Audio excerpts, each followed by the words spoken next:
I mean, we're getting this, we're getting this information fed to us that we need to make sure that we don't spend basically anything, right? And make sure that we're spending way less and then we'll be saving more.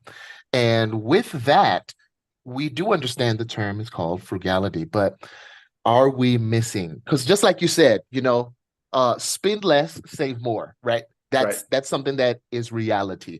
But are we missing anything with that speech, with that presentation of frugality being one of the keys that can help us to be financially free or freer It's a really than interesting before? question here because first, let's dispel the thing that everybody's thinking.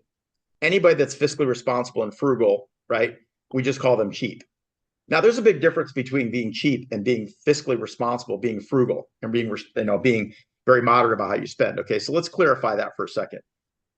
Cheap just means it's more of a mental attitude, right? It's that I'm only looking out for how things affect myself. I'm not thinking about anybody else. That's when we think our friend is cheap. Okay, but we've almost made it a badge of honor to blow money. Like for some reason, it makes us more powerful if we can, indiscriminately. And I'm a big advocate for tipping properly, but I'm saying just indiscriminately, just it's only $1, it's only $3, it's only $5. You absolutely do have a responsibility to make sure you take care of people in the right manner, financially, et cetera. But that's not what we're talking about. We're talking about financial stewardship. We're talking about making better, more responsible financial decisions for you and your family. Now, I'm going to think of a great example that all of us can relate to. I've traveled a good bit in my life, and I probably didn't pay a lot of attention to this, what I'm about to tell you guys in a second, when I was younger, before I had a daughter. Okay. I would travel somewhere and you go through the same routine. What does the flight attendant do? In the event of an emergency and an oxygen mask drops down above, what do they always tell you to do? Put it on yourself first. Otherwise, you can't help anybody, including yourself. Now, as a parent, that's a harder pill to swallow because our natural go-to instinct is to help our children first. Now, this isn't advocating that we don't take care of other people, including our children. That's not what I'm saying, clearly.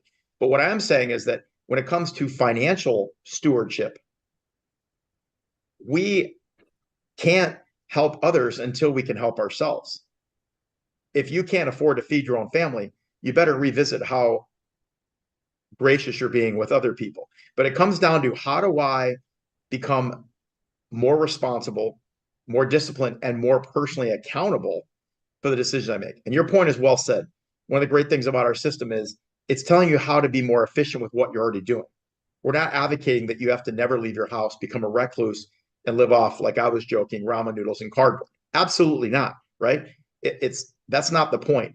But you'll find that you on your own will begin to make even seemingly small, otherwise what would seem insignificant shifts, because all of us have money that's just wasted, right? But we think, what's $1? What's $5? What's 10 or $20, even $50, right? Well, in itself, it's probably not a lot. But if we don't get back to being more responsible, more accountable, more fiscally responsible, being better financial stewards of our money, and here's the number one reason I think it happens. It's not just because we lack discipline. Sometimes that's true, okay? But again, we don't see the relationship between what we're doing and what it's going to lead to. We're all prisoners of the moment a little bit, especially when we're younger, right? We all know that we don't even develop that part of our brain that understands consequences till late 20s, sometimes early 30s. So no wonder we all made really, really dumb decisions when we were younger. Sometimes we still make really dumb decisions, but at least we don't really have a lot to blame it on now. And maybe it's just stupidity, right? But kids in general, they don't have that part of their brain that's developed. So understanding I did this and it's going to lead to that isn't developed enough to understand. Well, we do that a lot financially. But here's what's powerful. CJ, if you knew the day, month, and year, well, hold that thought. There's always Mhm. an argument that says if you knew the day you were going to die, would you want to know?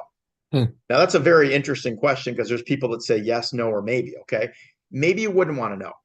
On the other hand, if you were somebody that had a terminal illness, is it empowering to know? Probably. Hmm. Because if you go, I've only got 1 year to left, or that song by that country singer talks about live like you're dying, right? Yes. Tim McGraw. If I knew, then what would I want to do What would I want to say? Who would I want to spend time with? What kind of decisions would I want to make with that time left? Well, that same sort of analogy does also apply, though, when it comes to if you could know the day, month, and year that you could, in fact, be totally and completely debt free, would you want to know? Well, of course you would. But what would it help you change in your thinking? Well, there's now like a goal. There's actually something that we can see being attainable. But when it's out of sight, out of mind, sometimes it's like a diet, right? It's, well, I had that extra piece of chocolate cake today. I blew my diet. I may as well eat whatever I want. Well, that all or nothing mentality is a little crazy when you think about it. And people do the same thing with their budget. Oh, well, I went and bought a bunch of stuff at the store today. Well, I'll start a new budget next month. Mhm. But if you had something tracking that, it might say, hey, you only took a half a step back, not 14. And I think being able to give people a clear idea of where they can be gives them more motivation. Here's the last example I'll give you. If you find out your brother or something is getting married in 6 months, right? Is there not a little bit more incentive now to get in shape so you can fit in your favorite suit? Or you go to a 20 or 30-year high school reunion and you find out that, the old guy that used to make fun of you in school or an old crush is going to be there. Are you a little bit more motivated to like Aha. trim up it? Of course we are, because we have something to look forward to. And I'm going to say this in a really big way. I'm going to tell you, I believe one of the worst things that's happened in our society because of technology, because of immediate gratification, is that we've lost sight of thinking long term. It's immediate gratification. Everything and everybody is disposable. And we don't really think, and that's a whole nother conversation. But I think if we don't bring back that real sense of accountability and understanding of the impact of decisions, it's going to continue that way. So it all comes back to being more fiscally reminded or minded and being better financial stewards of our money, because now we're going to see it makes a difference. That little $20 or 30 or 40, $50 is absolutely game changing and might be the difference of you never getting out of debt or being out of debt in 6, 8, 10 years or 3, 4, 5, 10 years faster. What would you do if you were totally and completely debt free? What different decisions would you make? Where would you go? What would you do? What would you buy? Who would you help? And once you see that happen, it's like the old expression that says, CJ, the trip begins when you buy the ticket, because now it becomes real. I'm going to this place and now I have to begin to prepare. I Mhm. have to begin to start planning ahead. And you think of the 27 things you have to do to get ready for that trip. I want people to start thinking about their financial future like booking a flight for a trip, saying, in 10 years or 8 years or 9 years or 11 years, I could be totally and completely debt free. Wow, that's real. And then you start being more committed to helping that process to get there quicker. Wow. Okay. I got you. Booking your flight for a trip. Start thinking about it that way. Got it. Got it. So, because a lot of times people are like, I do need to save. I do need to save because I have, a 15-year mortgage. Let's just look at Yeah. that, right? And I tell you, man, some of these, and shout out to my fellow realtors, man. I love you all. I mean, I love the whole industry. And so, You love them this is all? Like definitely really? Like every one of them? I'm just kidding. I'm just kidding. Like all of them? I'm just kidding. right. Not a blanket statement, right? And so 15 years, right? They push it, man. So some of them push it really, really hard. And the 15-year mortgage, I wanted to get your thoughts on that because, it does seem like a good idea, but you know what? We only hear one side. And on this channel, and I know it's in you as well, we want a more holistic view of each of these topics that are brought up by these professionals.